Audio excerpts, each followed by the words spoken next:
Welcome to the Big 12 Insiders, your Big 12 sports show. Here's your host, Brian Hanley. Hey, everybody, what's going on? This is your man, Big B, Brian Hanley, and welcome back to Big 12 Insiders. I apologize for sounding a little nasally. I'm still under the weather, but I'm here. I'm fighting, so I appreciate you guys bearing with me. Wild weekend as far as the Big 12.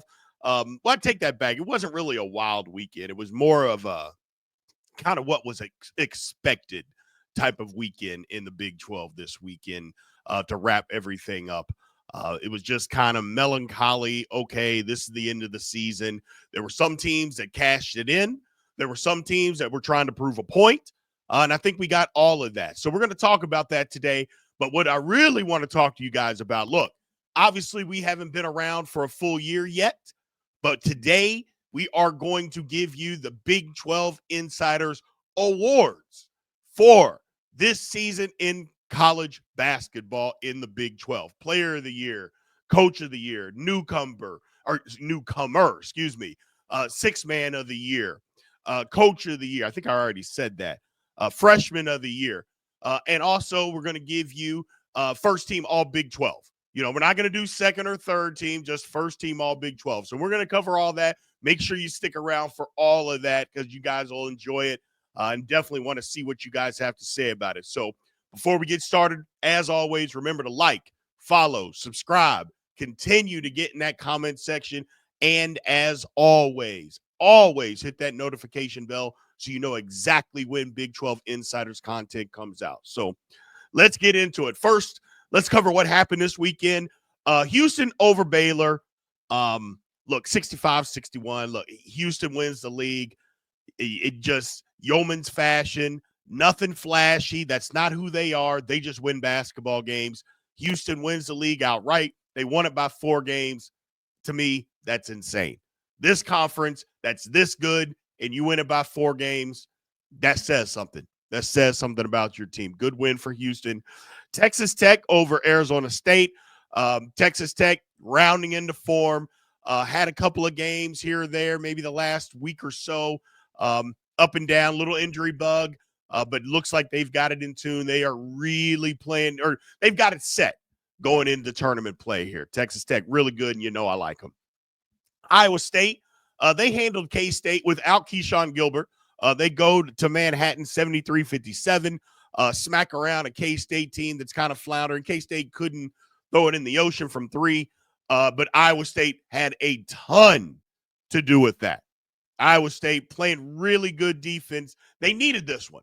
Down the stretch. So when you go to Kansas City, by the way, if you haven't been there or you haven't paid attention or you don't know, Iowa State, it might be a home game when you play Iowa State in the Big 12 tournament. Really looking forward to seeing them play. BYU over Utah. They continue their hot streak, one of the hottest teams in the country, playing really good basketball, kind of a get-back game. Utah had beat them earlier in the season. BYU's got it going. They have got it going, and I look for them to try to do some damage in the NCAA tournament, but really looking forward to see what they do in the Big 12 tournament. This thing is going to be up for grabs, man. I love it. KU over Arizona, 83-76. It's a solid win for KU. They had played well against some of the better teams in the conference as of late, but they hadn't won those games. They do win this one. And I thought it was an opportunity for Arizona to kind of say, you know what? We got the one win over BYU on the road. Maybe we can get this second win. Look, Arizona didn't play bad. They didn't. You know, it'd be one thing if Arizona played terrible or something like that, but they didn't. KU just played a little bit better than they were. They were at home. It happens. Maybe this will be a springboard for KU to get a little bit more consistency. Like I said, going into the tournament, they had played some good teams, just lost. They played another good team, and they won. So we'll see what happens in the Big 12 tournament. That's a good win for KU at home. Oklahoma State, 78-67. I mean, Cincinnati quit. Their coach came out and said it against K-State. They had quit. None of that changed. It might be time, or it might be that Cincinnati is looking for a new head coach. I don't know. But if your coach is calling you out before the end of the year saying that guys quit, I mean, and then you have another game on top of that, then you've got tournament games. Are you going to continue to play hard? Probably not. And that's what showed up at Oklahoma State. Give the Cowboys credit. They took advantage of whatever Cincinnati was not doing, and they won a basketball game. Not looking good in Cincinnati right now. Colorado beats TCU. It actually blows out TCU 78 or 76-56. It's a good win for Colorado. I told you that they would play well at home. They did. They smack around TCU. I don't know. Maybe TCU's looking to cash it in. I would think they're an NIT team if they choose to go that route. But we'll see. TCU's also capable of upsetting somebody in the tournament, although they play so much better at home. Obviously, this is a neutral site games with the Big 12 tournament. We'll see. Not their best effort against Colorado.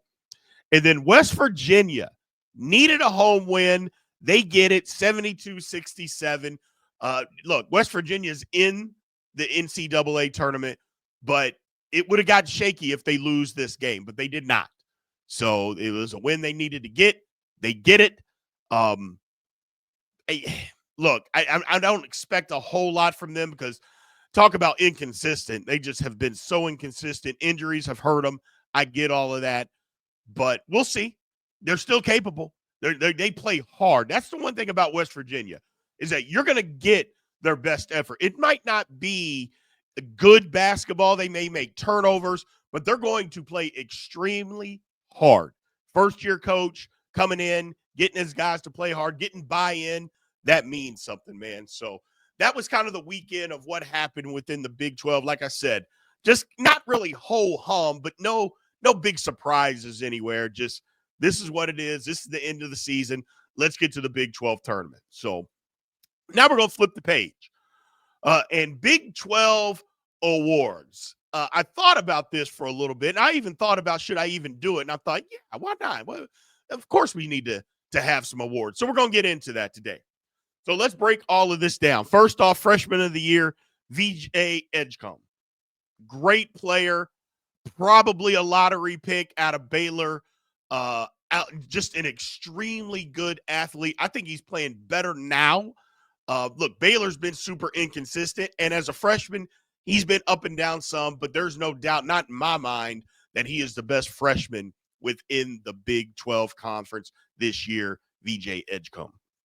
Now we got Newcomer of the Year. Now, I want to preface this stuff by saying you can win 2 awards in the Big 12 Insiders Awards. You know, I don't say, well, if you win this award, you can't win that one. No, I don't believe that at all. So if you win, there could be multiple winners within this. And maybe I'm giving it away, maybe I'm not. But Newcomer of the Year is JT Toppin out of Texas Tech. I don't think there's anybody that could, I mean, look, for what he's brought to that program with the number of minutes that he plays per game, the efficiency that he plays with the impact that he brings to it, I don't think there was any other newcomer that you could give this award to, in my opinion. I think what he means to that basketball team is a ton. He's extremely good, transferred in, kind of bought into, hey, the Texas Tech culture immediately. And maybe it's one of those things where he thought maybe I should have went to Texas Tech right out of high school. Whatever the case may be, he transfers in. Tech is good. Toppin is good.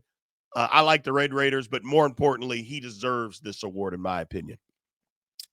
Moving on to Coach of the Year. Now, there could be a couple of different coaches. You know, Kevin Young and what he has done with BYU, I think deserves a ton of credit, deserves to be talked about a lot, is going to be in the conversation, maybe, I don't know, for National Coach of the Year. But somebody that absolutely should be in the conversation for National Coach of the Year is Kelvin Sampson. And that's who I have as the Big 12 Conference Coach of the Year. I don't think there's any question that Kelvin said, look, 19-1. You win the Big 12 by 4 games? Come on, man. And look, I get that Houston's got good basketball players. They do. But there's other teams in this conference that have good basketball players. But you're going to tell me that you're going to win this conference. You're going to go 19-1 in the Big 12. Come on, man. Come on. I mean, that says something about this program. You know, I don't even want to get into, well, people said they weren't going to be able to do this, do that. Yeah, that doesn't even matter to me. I just look at it. I base everything on a year-to-year basis. And Houston, yes, they are good, but they're also coached extremely well. They have a culture that guys have bought into. They fight you. They're not going to blow everybody out. That's not their mantra. That's not their motto. I don't even care and think that they care to blow anybody out. All they care about is winning the game. And if it's by 1 point, we'll take it and we'll go to the next game. And that's what Houston does. They are a carbon copy of their coach. They're going to fight you. They're going to play hard. They buy in. They allow coaching. You see Kelvin Sampson getting after those guys, and they take it because they understand he's only trying to make you better, trying to get you to do the right things. Kelvin Sampson, not in my mind, I don't think it's even up for debate that he is the Big 12 college or Big 12 coach of the year. Don't think it's up for debate. Love what Kevin Young has done at BYU. I love it. I've said it over and over again. I think their program is on the rise. But this year, to me, it's got to be Kelvin Sampson. And I don't think Kelvin Sampson gets enough credit either. But you start looking at it, 19-1 in this conference? Come on, man. That you're doing something. You're doing something. Defensive player of the year. So, look, I kind of split this one. And the reason that I did it is Joseph Tugler and Tamin Lipsey. Now, Lipsey is the best on-ball defender in the league. He guards the best player at best perimeter player, I should say, week in and week out. Does a good job because, at basketball, it's tough to just stop people, but does a good job, harasses, gets his hands in passing lanes. He does all of that. So for me, I rewarded that. But also on the same, if you are an analytical guy, and there's lots of people out there, I'm not, but I threw analytical guys a bone with this one because if you look at analytics and, defensive win shares and all that type of stuff, Tugler is not only the best in the Big 12, he's the best defender in the country. That has to mean something, people. So I can't just, because a lot of people will look at steals and they'll say, hey, this guy averaged 2 steals a game. Well, I always break it down like this. Basketball, let's just say in college, there's 65 possessions in a game. Because you stuck your hand in a passing lane twice and got 2 steals, does that really mean that you're a good defender? If you're getting cooked the rest of the time, but twice you gambled and you stuck your hand in a passing lane, that doesn't necessarily mean that you're a good defender. Okay? That's what I've said this since I played basketball in high school. I wasn't a good defender at all, but I got 2 steals a game because I anticipated, I read eyes, stuck my hand in a passing lane, but that doesn't mean I was a good defender. I wasn't locking down the best player on somebody's team or anything like that. So I know people will say, we'll talk about steals and stuff like that, but I don't know. I just, to me, I don't believe that. I don't believe that. That's, you got to do more than just stick your hand. I mean, twice in 65 possessions doesn't cut it for me as being a great defender. It's part of it, but it isn't. So I split it up, and maybe that's the easy way out. But you know what? Sometimes when you have your own channel, you can do some of the things that you want. So I chose to do it this time. So I've split it up between those two. 6th man of the year. I'm not sure. This could have been the most obvious choice of them all with Curtis Jones out of Iowa State.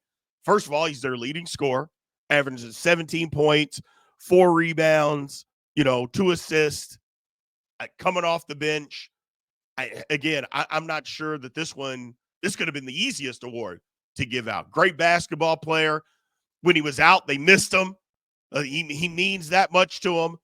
But, yeah, like I said, he's one of the best players in this conference, and he comes off the bench. 6th player of the year, Curtis Jones, Iowa State. And then the player of the year, I thought about this one too. And there could be some other guys that you could put in, and some guys that maybe qualified. But I just thought, you know what? Let me sometimes just give it to the best player. Don't always, well, what about playing on the best team? Give it to the best player on the best team. And I think there's some credence to that. But for me, how about you just give it to the guy that's literally, in my opinion, is the best basketball player? And for me, that is JT Toppin out of Texas Tech. I just think he's the best player in the league. Again, for the minutes that he plays, with the efficiency, the amount of points that he scores, what he does for Tech. I mean, you could say the same thing about a lot of people. You take the best player off their team, how good they're going to be. I think Tech loses just in conference. If he's not on Tech, they probably lose 6 or 7 more games without him. He's that good, in my opinion. In my opinion. Some may disagree. If you do, get in the comments and let me know. But for me, I think JT Toppin is the best player in the league and deserves this award. He to me, he's that good. So that leaves me with first team all Big 12. Again, I went first team. We could get into second and third. You could do that, and come up with all those teams if you want to. I didn't. I just said, let's just stick with the first team, man, and figure it out from here. JT Toppin obviously is going to be on there. LJ Cryer. This is where I kind of go with best player on the best team. Now, some might argue that maybe he's not the best player on Houston. I kind of think he means the most. 15 points a game in conference play. He shot 47% from 3, which is outstanding. I think he's like 16th in the country overall in 3-point shooting, which is incredible. I just think he earned his way to be in a first team all Big 12. Then Curtis Jones, obviously out of Iowa State. Like I said, 6th man of the year, obviously one of the best players with what he brings to the table game in and game out. Hunter Dickinson, 17-10. At times he wasn't great, and maybe he needed to be better when KU needed him to be better. But sometimes you just can't argue with numbers. You know what I'm saying? Sometimes the numbers just kind of are what they are. So Hunter Dickinson, then Jevin Small, out of West Virginia, 18.5 points, 5.6 assists. Look, he had to carry an even higher burden when DeVries went out. Tucker DeVries got hurt. He had to carry an even tougher burden, but he was doing it even when DeVries was playing.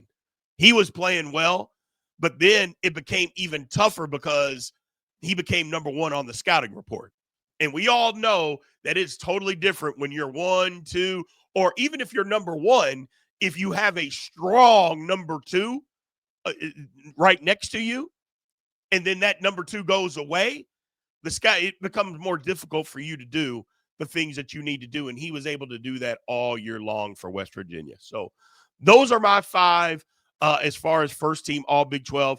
Again, I apologize. You hear me? I'm losing my voice, but it is what it is, man. I wanted to get this out to you guys.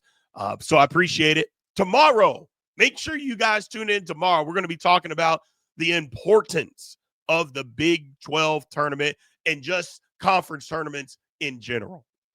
I think they're extremely important. There's some that don't. I basically think it's March Madness. So we'll talk about that tomorrow. Appreciate everybody being in here. Again, remember to like, follow, subscribe, get in those comments section. Let me know what you like and what you dislike. I appreciate it, and I will talk to you soon. Thank you for watching the Big 12 Insiders, your Big 12 sports show. This has been a Spirit Street production.